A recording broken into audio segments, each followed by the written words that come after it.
Yambo bakozi b'Imana dufatikanyije umurimo w'Imana, ndabaramikije mu izina ry'Uwiteka Imana ya Isiraheli ngo mutahe. Uwiteka abane namwe, ndabakumbuye cyane kabisa, cyane k'abantu bafatikanyije urugenzi rwo kuja mu ijuru. Narengeze ngo dusangire kano kantu nari ntekereje, ijambo ry'urukundo. Nagize umwanya nk'amasaha 3 mba ntekereza urukundo niki. Sanga urukundo rurimo ibice bibiri. Hari urukundo rwo gukunda Imana, akaba n'urukundo rwo gukunda abantu, kandi byose ntago bitandukanye. Ariko hari umwanditsi wavuze ngo ese umuntu yashobora gukunda Imana gute ntakunda abantu, kandi abantu ari bo ahora abona, kandi ari abantu bari mu shusho y'Imana. Hanyuma nirefera ku ijambo riri mu Baroma ibice 12:3 no ku murongo wa 8 ukomeza. Rivuga ngo ntimukagire umwenda uwo ari wo wose keretse uw'urukundo, kuko umuntu wese ukunda ntashobora kugirira mugenzi we nabi, ntashobora kumucira inshuro, ntashobora kumuvuga nabi. Ibyo byose ni ibyerekanye urukundo. Urukundo burya nibwo rusohoza amasezerano cyangwa se amategeko. Amategeko yose asozwa n'urukundo. Urukundo rw'Imana nibwo rusohoza amategeko yose. Iyo ufite urukundo gusa, habe n'iyo mugenzi wawe yakugirira nabi, uzumurebera mu rukundo, nta kindi kintu uzumureberamo. Kandi burya urukundo nasanze ari rw'Imana izi tureberamo twese. Hari igihe kimwe nigeze kubona ndi mu Rwanda, ca gihe umukozi w'Imana Ndutira Satani muteye nyine akora rya kosa, nyine wa muhungu asa n'umutwaye nyine mu nzira zitakwiye. Umuhungu basita ngo ni Michel.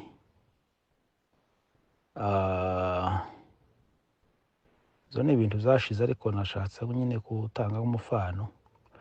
Umugabo umwe asanga mpantegera indirimbo zandutira cyane, kuko ari inshuti yanje nkunda cyane.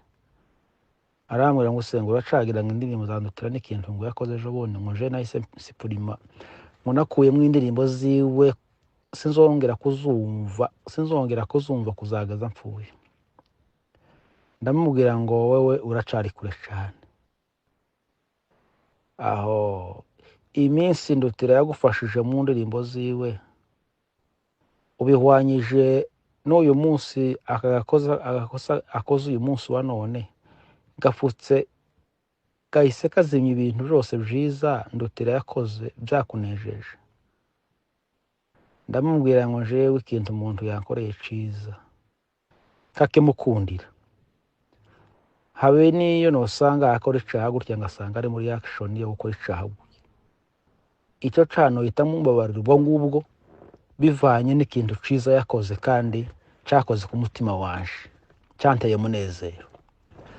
Kuko je muri urwo rwego ntabwo ndimwe, nageze muri urundi rwego rutari urwo ngubwo. Kuko Yesu baramubashije ngo se ngo umuntu nakosha ngo tuzamubarire ngo inshuro zingahe.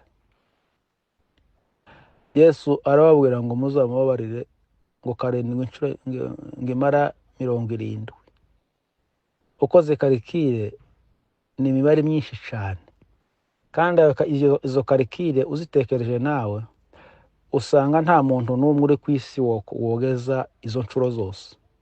Ni ukuvuga ngo Yesu yashatse kubabwira ko mwebwe muri mu isi kandi muri makosa menshi, ahubwo umuntu naza kosha muzoza mumubabarira mwirengagije ibintu byinshi yakoze kubera urukundo rw'Imana. Hari umwana w'umukobwa waririmbye ejo bundi nibagiye izina ryiwe nza mukurikirana cyane, aravuga ngo umuntu wese ucira umuntu urubanza ngo azababarire, ngo kubera kuko ngo adafite kamere y'Imana. Ariko iyi si ifite abavumbuzi, ntamanezerwa ndahwera ngo umuntu wese ngo uzi ucira umuntu urubanza ngo azobabarire, ngo kubera kuko ngo adafite kamere y'Imana. Ni ukuvuga ngo mu yandi magambo, abantu baza baja ku ntebe y'imanza kandi nyiri intebe y'urubanza ahari yicecekeye, noneho abantu bakaja kuri ya ntebe kandi atari iyabo. Timwumvise ariko iyo mwumva mwari kuvuga ngo amen. Quatre plesse vargade chomle evaramble desapasse shalulanda paninga jaloux ikutile.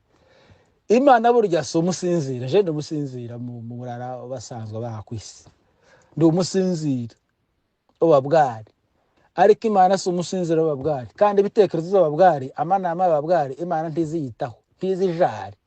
Izijare gusa n'ikintu yashize muri nje, kandi ikintu Yesu yakoze gikomeye nuko yitanze ku musaraba, ava amaraso, atanga umubiri we. Hari umuririmbyi wavuze ngo muri ka gashamba k'i Getsemane ngo intumwa zose ngo zamusizeyo, ngo ise nawe ngo aramuzinukwa, ngo natwe ntabwo twashobora kubigereranya. None Yesu ko yahindutse icaha, Imana imutera umugongo, abigishwa bakaza bajana nawe Yesu, ba Petero, ba Yohana, ba Yakobo, na ba Filipo n'abandi, ngo bakamusiga. Abantu bazagira intege nkeza gutekereza kabisa. None umuntu yokora akantu keza kakabageza ku musaraba, ejo yakora akantu kabi, ariko wagize iminsi yakora akantu keza, ka kabi akaba ariko kama kazamuka kakaja ku itopu. Bijya bintu byiza yakoze mukabishira hasi. Urwo rwego nta mukristo wakuze wogera ku rugo rwego. Urukundo gusa rwo muri Kristo Yesu rwo gutera gukunda Imana, rukagutera gukunda n'abantu, udashingiye ku bikorwa abantu bakora. Kandi ushingiye ku bikorwa abantu bakora, ijuru ndi worigeramwo pi, woregezwamo gute? Ti wo kwizera Yesu, kuko Yesu ni urukundo. Yasanze wa mukobwa, abafarisayo baje kumurega, baramubwira ngo uyu mukobwa twamusanze asambana, ari mu gikorwa cyo gusambana. Kandi amategeko ya Mose avuga ko umuntu wese dufashe asambana agomba guterwa amabuye. Niyo mategeko ndi twogendera ku bindi bitari bya Mose yanditse, no guterwa amabuye. None twamuzanye wowe Kristo uri hano, none twamuzanye dutanze raporo yiwe hano, kandi amategeko ya Mose nawe ndabizi kuko yagenderaho, ni umukura wa mbere. Mutaramu muri mzaravuze ngo kwa mambo ya elimu Yesu ni mwenyewe, shahada zake alizaliwa nazo. Wasomi siku hizo walibabaika, hekima ya Mwokozi iliwatoa jasho. Kandi abo bantu baje kurega uwo mugore bari abanyabwenge bakomeye, bizi ibintu byinshi, ariko Yesu ababwiye, abumvise ibintu baje kumurega, nuko yicara hasi yandika hasi. Yunama arababwira ngo se ngo umuntu wese utarakora icaha ngo natangira mutera amabuye kubera ko mwasonye amategeko ya Mose. Ngani mutera amabuye umuntu wese utarakora icaha, amutera amabuye. Nono bakurungira ibintu byose, bize ubwenge bwose basanga Yesu ni mwenyewe. Baravuga ntewe babazanya neze, none ninde wako utarakora icaha muri twese? Ngani namutera. Basanga nda muntu n'umwe utarakora icaha, umwe ko agenda kwiwe dasezeye mugenzi we. Noneho Yesu abaza wa mugore, aramubaza neze, wa mukobwa aramubaza ngo se ngo abantu bakuregaga bari hehe kuri babona? Ntabo. Aho wewe ndakubabariye, Imana ikubabarire, tukongera gusa gukora icaha.